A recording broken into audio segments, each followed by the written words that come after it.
Right, this is A-level psychology, and this is stress.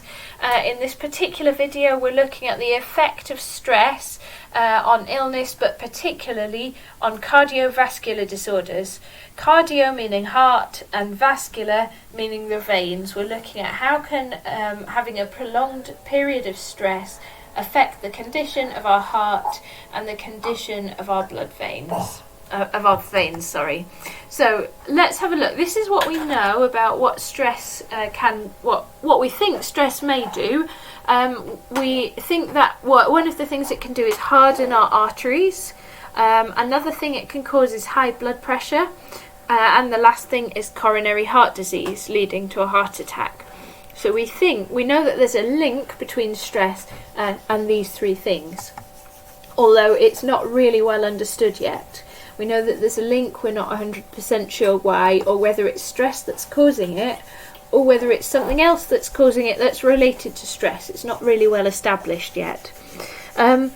One thing that we do know is that when we have our fight and flight response, that causes our heart rate to increase, it causes our blood pressure to rise. Although obviously then when the parasympathetic nervous system kicks in, it dampens that down, our heart rate decreases again, our blood pressure decreases.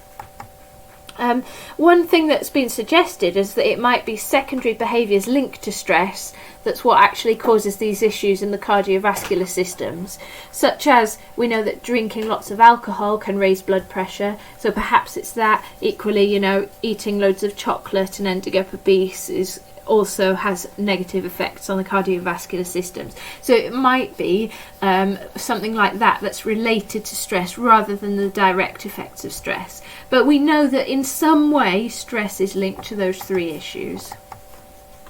Right, let's look at our study then. This is Williams et al. 2000, and this was a longitudinal study where he got a load of healthy participants and he gave them an anger scale questionnaire. Not this exact questionnaire on the right, but it would have been something like this. And so what he then did was he grouped participants based on their answers into different groups, like do they have a high anger score, moderate, or a low anger score. And what he then does is he waits for 6 years and then he comes back to all his participants and he tests their health, and he's looking at have they had a heart attack. So this is linked back to coronary heart disease. And he found that those in the high anger scores group were 2.5 times more likely to have had a heart attack than those in the low group. Equally, if they were in the moderate group, they were a little more likely than the low anger scores group to have had a heart attack. So that's suggesting that the arousal of our sympathetic nervous system, where you have that angry reaction, that's really what we're talking about here is acute stress rather than chronic, that might be linked with cardiovascular disorders. So that's the main study really in this area. Let's look at other research that also found the same thing. So we've got this study by Cobb and Rose that looks at blood pressure this time rather than heart disease.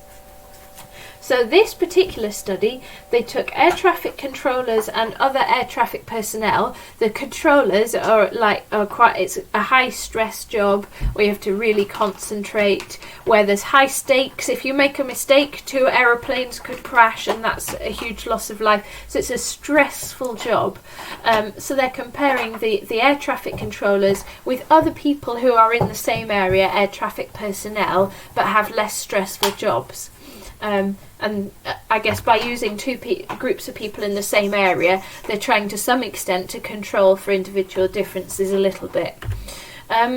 What they found was that the air traffic controllers had higher levels of, they had higher blood pressure basically, and so they were at higher risk of heart disease. So their conclusion was that chronic stress is linked to cardiovascular disorders. So that's another study. You've got 2 studies that clearly support the link there between cardiovascular disorders and stress. Let's look at some issues though. Both of those studies are showing a correlation. They're showing where you've got high stress or high anger that's linked to there being a higher risk of heart disease or cardiovascular disorders. It's not showing definitively that one causes the other. If you remember when we looked at correlations, you can correlate any random factors to each other, like this silly graph that's at the bottom here. It doesn't mean that one causes the other. They could be totally unrelated, or it might be a third hidden variable causing the link between the two. Might be, so, for example, personality or lifestyle, not stress that's causing the thing, but stress might be linked to it. We can't conclude that stress causes cardiovascular disorders. Another issue here is that, well, it's kind of a similar point, that when we're stressed, that can lead to these dietary changes, unhealthy lifestyle. And actually, it's not necessarily the actual physiological stress response causing the cardiovascular disorders. It could well be other factors, other secondary factors that are causing the cardiovascular disorders. So rather than focusing on reducing stress, we should be also focusing on how can we manage stress. Individual differences is another issue here.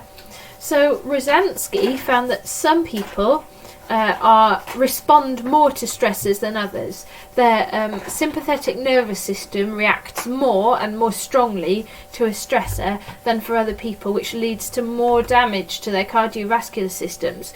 So that study is suggesting that it's not going to be like a blanket finding. It's not going to be a case of if you have more stress, you're more likely to develop cardiovascular disorders.